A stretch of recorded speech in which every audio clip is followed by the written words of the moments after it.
to 5G. Let's talk about 5G, because you know this whole thing when I think Trump tweeted out something in 2014, and he said, remember, China is not our friends or not our ally. And he got like 300 retweets. It wasn't something big. He tweeted this back in 2014 or 2015. And then all of a sudden, you know, one day, everybody in the news is talking about 5G. And prior to that day, we weren't really talking about it. And all of a sudden, hey, we got to be the leader in 5G. I'm like, 5G? So I'm going to start looking 5G. Okay, 1G, 2G, 3G. 1G is the regular phone back in the days. 2G is whatever. 3G is the iPhone, you know, and then 4G is the latest phone. And then now 5G is going to be changing the game. And most people go to, well, 5G is just a faster phone, right? Because that's what initially, we've always seen the G linked to a phone. Oh my gosh, I can download a movie in 3.6 seconds now on Netflix, a 2-hour movie, where before it was 3 minutes or 6 minutes, whatever, right? When you think about 5G, what do you think about of 5G and the capabilities and what it can really do to whoever that has access to it? That's a good question. So if you go back to 2007, when the iPhone came out. 2007. The top 5 in market cap were AT&T, General Electric, Microsoft, ExxonMobil, and Shell. Right? The phone comes out in 2007. I had one, 3G network. It's not a very good experience. 4G network comes out. By the way, we're the second country in the world to build a 4G network. Now you've got something, right? So when Steve Ballmer laughed at Steve Jobs, said, we don't need one of those. When you took the platform, which was the iPhone, and you married it up to the 4G network, which was the pipe for data, and it was a fast enough pipe, now you can create the apps, services, and business models that in 10 years led to the top 5 in market cap being Facebook, Amazon, Netflix, Google, and Microsoft. Right? So the Chinese see this and they're like, the platform and the pipe. So the smartphone, this iPhone, you know, which was the first one, then Android. So Apple and Google, right, dominate the mobile platform that the app services and business models of that economy are built on. Now look at the iPhone. It's a hardware, software, tightly integrated, closed-walled system like Steve Jobs liked, and the data was encrypted. Why was the data encrypted? Why did San Bernardino happen? Because Apple's an American company, right? They know you want privacy. They encrypt their phone. So now you've got the platform, and Android also went on to encrypt their platform. So both encrypted, right? So private devices. Take the cloud away from it. Just look at the device itself. Sure. It's meant to be a private device. Right. Why? It's American product. Fast forward, you know, to 2009. China starts to look at that. Says, okay, we want to dominate the next level, right? Not just the technology. We want the apps, services, and business models to be Chinese companies. And so Huawei gets hundreds of billions of dollars to develop 5G and ZTE. But then you have Baidu, Alibaba, and Tencent. So they're behind the Chinese firewall. They're protected. You can't have the fangs going in there. It's just the bats that control the e-economy within China. And then you start, at the same time you're developing 5G, right, the platform, and I'll get to that in a second, but you're also developing Baidu, Alibaba, and Tencent. So now when you walk into, and you're starting to see the emergence of the 5G world in China. So you walk into a restaurant after you've ordered your food, and a camera picks you up, and you say, hey, David, welcome, here's your food, right? So you're starting to get the feel of what a 5G world is. And what is a 5G world? The platform is the network. So this is mobile computing paired with a pipe. 5G is computing and networking combined on the same platform. So this goes away. You walk outside your door and you say Uber. You don't get on your phone and say, I want an Uber. You just say Uber. Camera picks up your face or a microphone picks up you. Come on. That's what 5G is. That's what 5G is. And then the Uber shows up. There's a camera on the car that sees you, knows who you are, don't have to ask you your name. You get in and you go to wherever you want. You get out and you go do whatever you want. So in this world, in the 4G world, this is a platform. It's yours, right? You don't want to be part of that, all of that data. Remember we just talked about how do you influence society? You don't want all that data to be out there about what you're doing. Just don't carry one of these, right? Just opt out. In a 5G world, you cannot opt out. Who owns the data? This, you could conceivably say, you lease the data on here you own. If you're getting Google services, you don't own that data. But in the 5G world, not only can you not opt out because it's built around the city, it's not in your phone anymore. Not only can you not opt out, you don't know who owns the data. Everything that you do can be watched. And for every person by 2022, there's going to be, there's 2 cameras for every person. There's two people for every camera in China by 2022. They have 1 billion right now on surveillance. Right. 1 billion cameras in China right now. With artificial intelligence for facial recognition, right? So all of this is getting built right now in China. And who's helping them do it? Microsoft, Google, right? All of these companies that want to deploy this world into our country. So Baidu, Alibaba, and Tencent. That's where the world goes. It goes from 2007, AT&T, GE, and Microsoft to the FANGs to the BATs, right? Who owns the pipes? Me as a B2 guy, the first thing I look at in the country is where's the telecommunications. You've got to take that out, number one.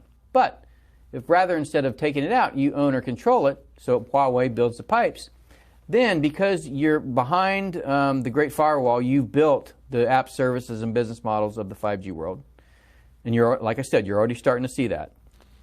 You know, where your facial recognition is built into your interaction when you go into a restaurant, or when you go into a store, or when you go into a bank. You know, everything's about, you know, the device is connected. Then as you build the network, then those proliferate. So 4G network, 10,000 devices per square mile. 5G network, 3 million devices per square mile. You're not going to carry 12 smartphones. You may not even carry a smartphone. 10,000 to 3 million? 10,000 to 3 million. That's what 5G does. The connectivity explodes, right? So that allows you to put devices literally everywhere that can make your life more convenient or can track you. There's a bike in D.C. It's called Mobike. Have you seen these things? They're silver and orange. Look out for them next time you're in D.C. They're silver and orange, called Mobike. They had them when I was in 2016 when I get to Beijing. You take your phone, and by the way, I took a phone, right, a phone that I threw away when I got home, and I had said, you threw it away when I threw it away when I got home. Load all the apps on it that a Chinese person has, so I can understand what they do. You never have to carry a wallet. You never have to carry a key. It's all done on your phone. You can pay anybody anywhere for anything, and they do. 900 people are on WeChat, and they spend 90% of their time in app doing things, or ordering airline tickets, buying food, whatever you want. You can have anything you want. 900 people or 900 million? 900 million people. Okay, so let me explain to you how effective what they built is. I have one of the guys working for me on one of these Mobikes. Now, the Mobike it's just parked there in the street with a lock on it. You go over, you hit a QR code on your phone, it unlocks the bike, you get on it, you ride it, and you lock the bike. Okay, so where does that data go? They know it's you. You got on that bike, you went 2 locations, okay, or you went to a location, so that data is available. So I have one of my guys, he gets on a Mobike, rides somewhere, has his iPad in the basket, gets off the bike, comes back to the embassy, and realizes, I forgot my iPad. Goes into the regional security office and says, I forgot my iPad and my bike. Calls the local public security bureau, and those guys call the guy that's got his iPad on his phone, on his cell phone, and say, can you bring the iPad back to the embassy? That's how wired Beijing is right now. So if I'm, and by the way, I heard about self-regulating brake pads, self-regulating. Is that really the case? Like your brake pads are going to be fixing them? Everything. There is the very high speed, low latency things like if you need a surgeon in Dallas to perform surgery on somebody that's 60 miles away, he can do that from his office in Dallas, and you can have a robot, in 60 miles away doing the surgery. It's called the tactile internet. That's coming. That's part of this fabric. In addition to this kind of low power thing like you're talking about that just sends a signal, hey, I've got somebody passed by this location, or I need to change a brake pad. All of that is built into the 5G network. And so it really becomes a network of machines, not a network of people. But more importantly, there is terabytes and terabytes of data that's created about you. and you have no control over it. And the people that do have control over it are the large tech companies, and increasingly, because 5G, not just Huawei builds a network, but the 3GPP standards, which is the industry standard-making body, has been dominated by China. And so not only the standards have been dominated by China, the underlying patents for the technology of 5G have been dominated by China. So even if you're not building Huawei, you're still building Chinese technology into your network. So you have Baidu, Alibaba, Tencent, Huawei, you have the technology, and you have the app services and business models. You have everything you need, right? So you used to have Facebook, Amazon, Netflix, Google dominant.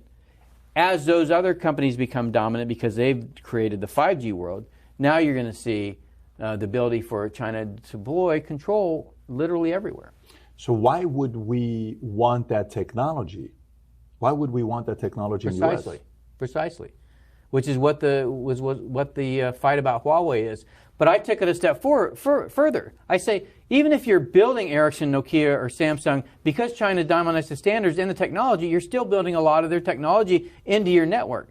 So rather than doing that, build a military-grade network and deploy that for the people. Give them access to the same type of protections that we give our military access to, because we don't want their data to be spied on. So for me, I look at it from this standpoint, because then I'll give the other side of the argument. I'm curious to know what you'll say about it, because the whole Made in China 2025, and you read the article and you kind of look at the stats and you see how Droid is from where? The operating system is from South Korea, I believe, right? Samsung is from South Korea.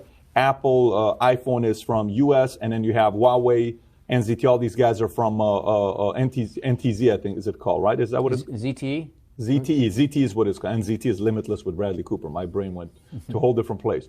So you have Huawei from China that they're making this phone, right? Okay. On the 5G side, if I'm looking at this, okay, they're saying China's going to be ready to deploy 5G 2020. And everywhere else, they're not going to be ready till 2025. China's ready 2020. We're not ready till 2025. How much of a penetration in the marketplace can China get having access to 5G 5 years before us to get it going versus us not having access? Because Qualcomm, everybody, you talk to them, no, we're not ready till 2025. We're not ready till 25. How much of a negative impact is it going to have on countries outside of China, the fact that they're starting in 2020 and most of us want till 2025? Well, I think they've signed up something like 90 countries to deploy. I saw 57, but maybe it's 90 countries now. It's moved towards more. Except U.S., by the way. Except the United States and Australia. Yeah. Everybody else is, there's some hemming and hawing them. There's some, of course, saying no. But, essentially they have the lead. This was an industrial strategy on the part of China. It's really about seeing the future. And this is what I give them credit for. When in my book, I call it a beautiful strategy, because I think it is the most incredibly well thought strategy that I've ever seen. And it probably will go down in history as one of the greats. And it is smart for them to figure this out. But even if we have it, would we use it? We probably wouldn't use it even if we have it anyways, right? I think I would be terrified to have, to use it. And I think, the good thing that we have is that our telcos here are so burdened with debt that they're slow to deploy 5G anyway. But if we got it, let's just say we have access to it, okay? Would the voters vote for it to be deployed? Because if you need 2 cameras per, let's just say, because you need that technology as well. It's not like day one we have it. Hey, we got it. Let's have the server. We go use 5G. Turn it on. It's a switch. It's a lot of development for us to be ready with the camera, with all that technology to be created. And they're saying there's some threats to it as well with health. It may not be even healthy for you to have 5G. Yeah, but our guys are over there working with the Chinese right now building it.